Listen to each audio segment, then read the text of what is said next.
Bismillahirrahmanirrahim. My name is Iftikhar Muhammad, and today we are going to start new series of Java Swing. And these series include all the components of the Swing base. And what is a Swing basically? So it's a set of program component for Java programmers that provide ability to create GUI application such as button, JFrame, scroll menus, and these components are independent of the window operating system for specific operating system, and Swing applications are used with the Java Foundation classes. So basically Java Swing as a pure Java application, and before Java we use the AWT component for the GUI application. Now there is some difference between AWT and Java Swing components. So basically दोनों में थोड़ा सा difference है कि जब जावा start में आया था तो उस टाइम पे GUI के लिए जो डेस्कटॉप एप्लीकेशन के लिए हमारे पास AWT था, और उसके बाद हमारे पास जावा स्विंग आ गया, जावा FX आ गया. तो AWT एक प्लेटफॉर्म डिपेंडेंट एक कंपोनेंट है. इसका मतलब ये है कि जब आप AWT के अंदर कोई बटन क्रिएट करते तो बेसिकली नीचे अंडरलाइन ऑपरेटिंग सिस्टम को देखता है कि नीचे अंडरलाइन ऑपरेटिंग सिस्टम कौन सा है, तो फिर वो उस लिहाज से एक प्रोसेस क्रिएट करता है और वो एक बटन क्रिएट करता है उस ऑपरेटिंग सिस्टम का. बेसिकली जो बटन आपको नज़र आते हैं वो उस ऑपरेटिंग सिस्टम का होता है. अगर आप विंडोज़ के लिए बनाते हैं तो विंडो का बटन होता है, अगर आप लिनक्स के ऊपर बनाते हैं तो लिनक्स का बटन होता है. इसमें प्रॉब्लम होती है कि लुक एंड फील जो हम चाहते हैं, जो जावा की एक मेन एडवांटेज है कि आप एक प्रोजेक्ट बनाओ और इसको किसी भी जगह पर रन कर लो, वही लुक एंड फील आपको नज़र आएगी. तो अगर आपने AWT में प्रोग्राम बनाया, प्रोजेक्ट बनाए, तो आगे विंडो बेस के लिए और उसको लिनक्स के ऊपर लेके जाएंगे तो फिर वहाँ पे वो लुक एंड फील आपको नज़र आएगी, क्योंकि ये प्रोसेस क्रिएट करता है और उस ऑपरेटिंग सिस्टम का ही बटन यूज़ करता है, तो वो बटन वहाँ पे आपको नज़र नहीं आएगा. इसके अलावा जो जावा स्विंग है वो प्लेटफॉर्म डिपेंडेंट नहीं है, इंडिपेंडेंट है कि एक दफ़ा आपने इसमें बना ली है तो जहाँ भी आप इसको लगे जिस OS के ऊपर आप चलाना चाहेंगे वही लुक एंड फील आपको नज़र आएगी जो आप एक्सपेक्ट करते हैं. ठीक है, तो ये जो इस और दूसरा डिफरेंस है कि स्विंग के अंदर बहुत सारी एडवांस कंपोनेंट्स भी हैं, AWT के अंदर इतने नहीं है. स्विंग के अंदर आपको 1700-1800 क्लासेस मिलेंगे और इसके अंदर AWT के अंदर आपको 200-300 क्लासेस मिलेंगे. और इसका पैकेज अगर आप देख लें तो बहुत सारे कंपोनेंट जो एडवांस हो जावा स्विंग के अंदर आपको मिलेंगे, जैसे यहाँ पे कलर चूजर है, टैब फैन है, स्कूल फैन है वगैरह. तो ये एक हैवी कंपोनेंट है और स्विंग जो है ना ये लाइट कंपोनेंट, क्योंकि प्रोसेस क्रिएट करता है. और जावा स्विंग के अंदर आपको कोई भी इस तरह का प्रोसेस क्रिएशन का कोई मैकेनिज्म नज़र नहीं आता. ये प्योर जावा का बटन होता है और AWT का जो है ना जावा का बटन नहीं होता. इसके अलावा ये MVC को सपोर्ट करता है जावा स्विंग, और AWT MVC को सपोर्ट नहीं करता. दोनों में डिफरेंस क्या आपको कैसे पता चलेगा? जैसे AWT के अंदर बटन होता है तो यहाँ पे J बटन होगा, स्विंग के अंदर लेबल होगा AWT के अंदर, तो यहाँ प्रोसीड करेंगे J से जो आपको नज़र आएंगे तो वो आपको जावा स्विंग के कंपोनेंट मिलेंगे. जैसे आपने सिर्फ J लगाना है, अगर आप पहले AWT के ऊपर काम कर रहे हैं तो अभी सिर्फ आपने उसको J क्लास बनाना है, J का मतलब जावा बटन. तो ये दोनों का एक छोटा सा डिफरेंस था. बाकी इसके अंदर आप नेट पर सर्च कर ले और देख ले. तो इसका थोड़ा सा इंट्रोडक्शन मैंने दिया था कि इसमें हम कैसे जो ना प्रोजेक्ट क्रिएट करेंगे और क्या क्या डिफरेंस. तो एक प्रोजेक्ट क्रिएट करते हैं यहाँ से, पहले से मैं बना चुका हूँ, लेकिन यहाँ से एक प्रोजेक्ट क्रिएट करते हैं, नेक्स्ट करते हैं, यहाँ पे कोई भी प्रोजेक्ट नाम दे दें.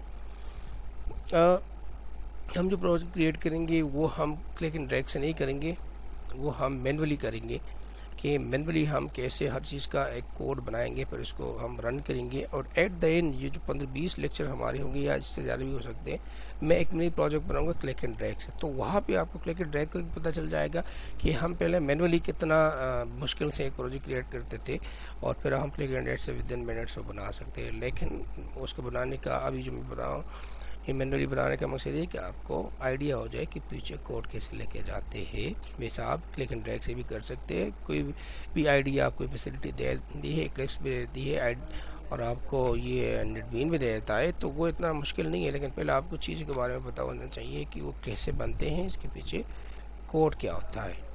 तो आइए हम स्टार्ट करते हैं, छोटा सा प्रोजेक्ट क्रिएट करते हैं। यहाँ पे हमें 2 पैकेजेस चाहिए, इंपोर्ट करते हैं java dot awt tar और एक और पैकेज चाहिए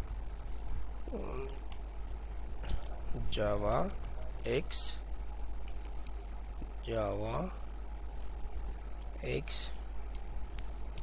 swing, और फिर इसको हम सारे क्लासेस इंपोर्ट करते हैं इस केस स्टेज के ऊपर। ठीक, यहाँ पे हम अपने प्रोजेक्ट का कंस्ट्रक्टर क्रिएट करते हैं और इस कंस्ट्रक्टर में हम इनिशियलाइज करेंगे हम अपने कंपोनेंट्स को। ठीक है, यहाँ पे 2 तरीके से हम बना सकते हैं।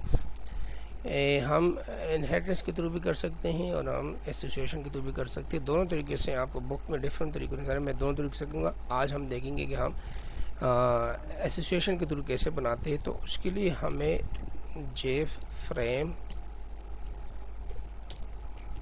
और एक जे बटन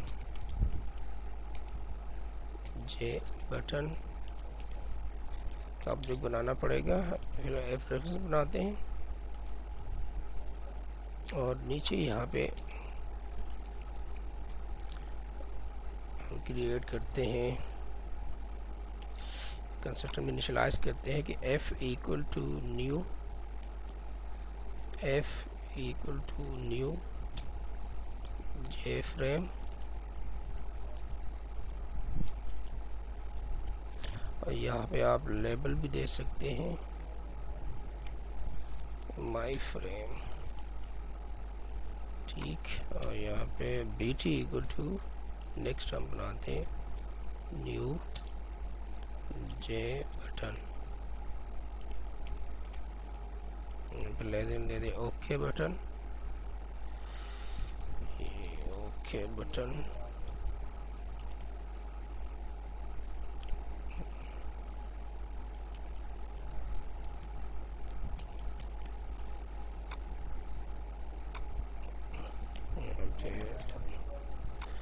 उसके बाद एफ डॉट सेट साइज, इसका मेथड हमने यूज़ करना है। हमने साइज फ्रेम को देना है, आपने 400 रोज 400 कॉलम बनाने। इसके बाद फ्रेम को विजिबल भी करना है, सेट विजिबल, अदरवाइज ये डिस्प्ले नहीं होगा, ट्रू करना है। इसके बाद एफ डॉट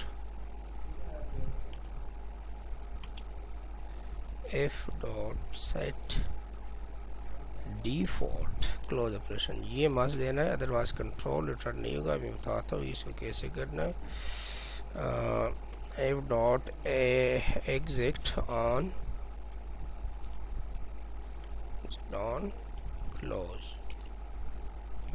क्लोज करना है इसको। ठीक है, ये हो गया। यहाँ पे ऑब्जेक्ट क्रिएट करें, OB equal to new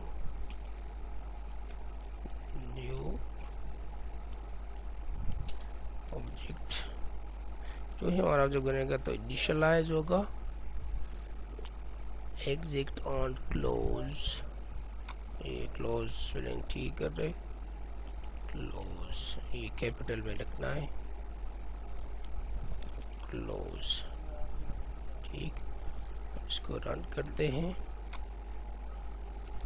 run करने के बाद हमारा फ्रेम ये डिस्प्ले हो गया। ये टाइटल है इसका, बटन अभी नज़र नहीं आ रहा, तो बटन के लिए हम फ्रेम में उसको ऐड करेंगे मस्ट के एफ डॉट ऐड। जो भी कंपोनेंट बनाएंगे तो उसको फ्रेम में आपको ऐड करना पड़ेगा। तो एफ डॉट ऐड bt,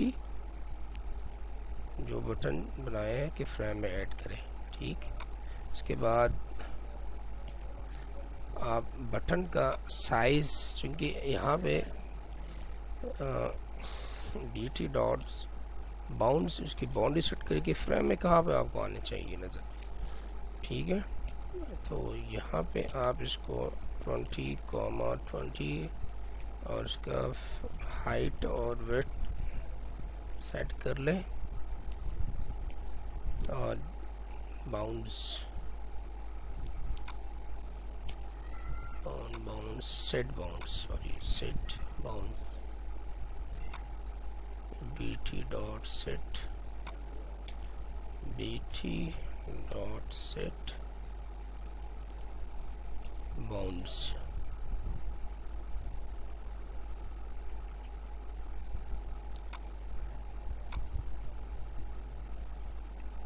यहाँ पे हम इसको रख लेते हैं, मसला क्या आ रहा है,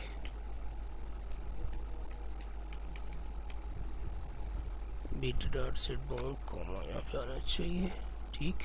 और फ्रेम का इफ लेआउट के ऊपर बाद में बात करेंगे पूरी डिटेल से। लेआउट मैनेजर यहाँ पे हम नल कर देते हैं, ठीक है। यहाँ पर आप नल करेंगे तो मैनुअली आपको सारा कुछ खुद करना पड़ेगा, ये जो बड़ा मुश्किल है। इसके बाद में भी देखेंगे कि हम कैसे सेट कर सकते हैं इसके लेआउट्स को। तो ये एक बटन क्रिएट हो गया और ये इसकी इवेंट जनरेट नहीं हो रहा, लेकिन सिंपल एक बटन हमने इसको इस पोजीशन पे सेट करवा दिया है और ये मैंने सिचुएशन की दूर किया। नेक्स्ट प्रोग्राम में हम इंशाल्लाह इनहेरिटेंस को देखेंगे कि हम कैसे इसको बना सकते हैं। तो अगर ये आपको अच्छी लगी तो ये आगे शेयर कर ले और सब्सक्राइब कर ले, लाइक कर ले। Thank you so much.